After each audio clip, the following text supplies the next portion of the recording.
Daha önce kuzu çarmıhı hiç yapmadım. Çok baktım, araştırdım. Güney Amerika, ne bileyim bir sürü takip ettiğim kişiler, bunu yapan, pişiren kişiler. Teknik tarafına belki çok hakimim ama gerçekten onu setup'ını kurup, hazırlığını yapıp, kesip, pişirip uyguladım mı? Hayır, uygulamadım. İlk kez olacak.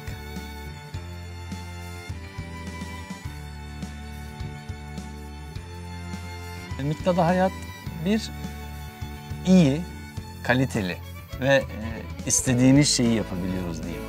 Sonuçta Yeni Anadolu mutfağı da deniyor.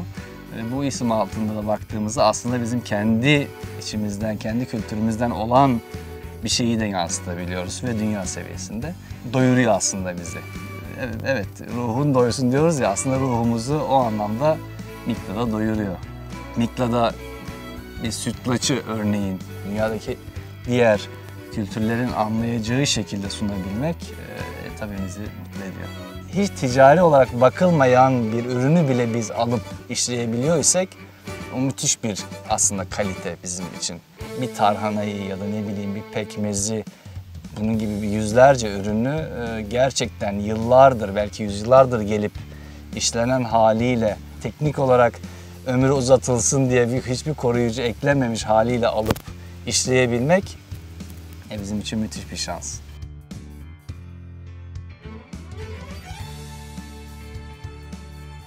Yemeği yiyen insanları izliyoruz ama masaya zaten ziyaretler de yapıyoruz. Yemeğin hikayesini anlatmak gerekiyor ki o kişi zaten onu anlasın. Biz nereden çıktı bu yemek? Biz neyi yapıyoruz? Neyi yapmaya çalışıyoruz? Ve onun hikayesini anlattıkça masada müşteri öğreniyor. Yemek bir öğrenme aslında. O yemeği ya da herhangi bir yemeği öğrendikçe onu beğeniyorsunuz.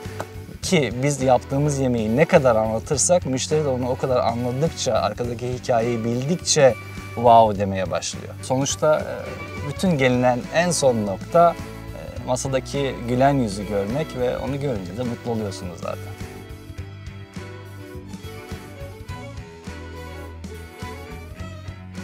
Yemek deneme bizim gıda antropoloğumuz, araştıran kişi Tangör. Ondan ürün geliyor.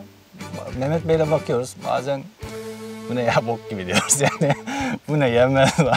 Yani gerçekten bu değil diyoruz. Ama bazen de öyle bir ürün oluyor ki biz direkt dalıyoruz için. Evet, bundan bir şey yapmalıyız. Ve çıkıyor. İyi üründen iyi yemek çıkıyor.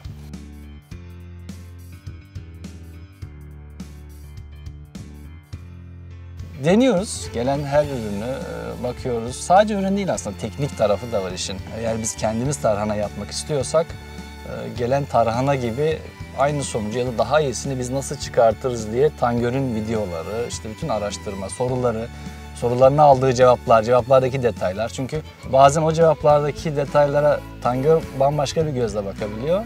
Biz işi yapan, yemeği üreten kişi olarak bambaşka detaylarla bakıyoruz. İlave sorular oluyor. Sonra arıyoruz teyzeyi.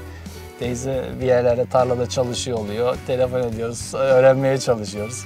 Kızıyor, kocasıyla kavga ediyoruz, bir şeyler oluyor. Bizi geliştiriyor, bizi besliyor. Yine besledikçe de tabii biz öğrenmekten de herhalde mutlu olan kişileriz. Öğrendiğimizi hissediyoruz. Her seferinde ayrı bir şey görüyoruz.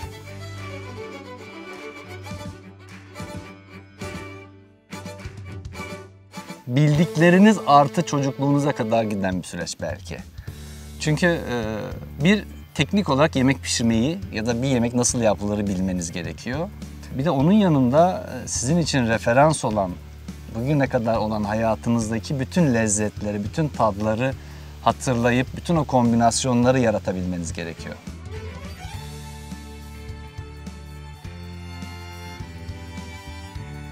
Manda yoğurdu diye bir tatlımız var bizim şu an menüde. Yine buradan Pınarhisar'da bulduğumuz bir pekmez, Tangör'le beraber gelmiştik. Pınarhisar'da bulduğumuz bir pancar pekmezini kullanıyoruz. Onu da ben çocukluğumda babaannem okuldan geldiğimde bana pekmezli yoğurt yapardı. Çok basit bir yemekti. Hatta içine biraz ekmek doğrar öyle yerdim. Kaşık kaşık pekmezli yoğurt yerdim. Oradan çıktı fikir. Miklada kendi manda sütümüz geliyor. Ondan yoğurt yapıyoruz. Sonrasında buradan pancar pekmezi geldi. Pancar pekmezi örtü, topraksı bir lezzet. Müthiş bir yoğun bir lezzet. Ve biz bunu bir şekilde tatlı olarak kullanalım ve pekmezli yoğurt aslında çok iyi bir referans benim için. İşte kaç yıl, şimdi yılı söylemeyeyim, yaşım meydana çıkmasın.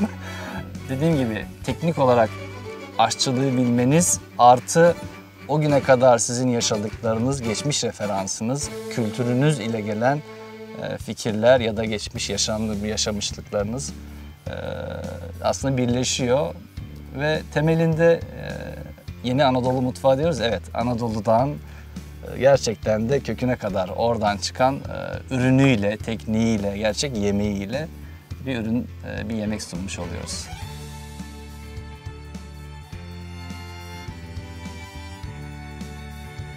Yemek ve insan ya hareket etmek zorunda herhalde. Çünkü mantı baktığınızda Çin'den doğup buraya hareket etmiş yemeklerden biri. Biz de bugün Kayseri mantısı diyoruz.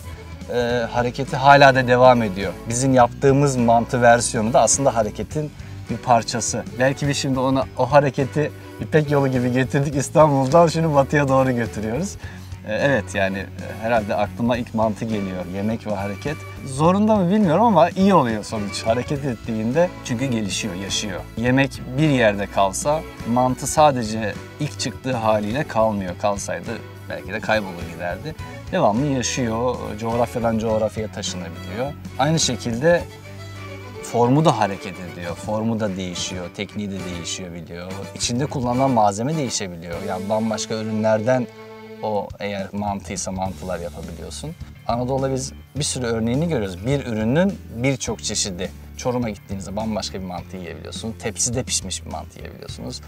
Başka tarafta Kayseri'de bambaşka bir mantı yiyorsunuz. Hareket etse evet daha iyi oluyor çünkü gelişiyor. Değişik versiyonları çıkıyor.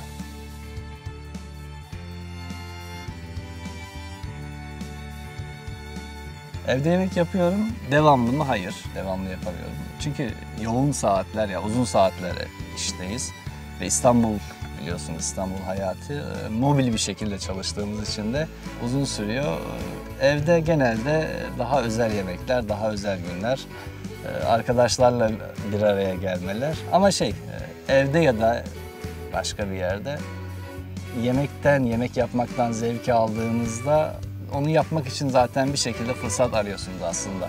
Ve o bir rahatlama şekli belki. İstanbul'daki bütün o çeşmekeş, bütün o koşturmacanın içerisinde trafiğiyle, curcunasıyla, kalabalığıyla günün sonunda eğer ben akşamında evde ya da Mikna'nın mutfağına girip bir yemek deneyebiliyorsam benim için müthiş bir deşarj oluyor.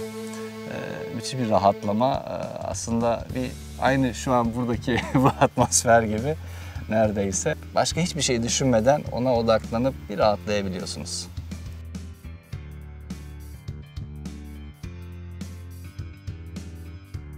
Benim hayatta en sevdiğim yemek annemin yaptığı katmerli gözlemedir. Food to die, yani gerçekten ömre bedel bir yemektir benim için.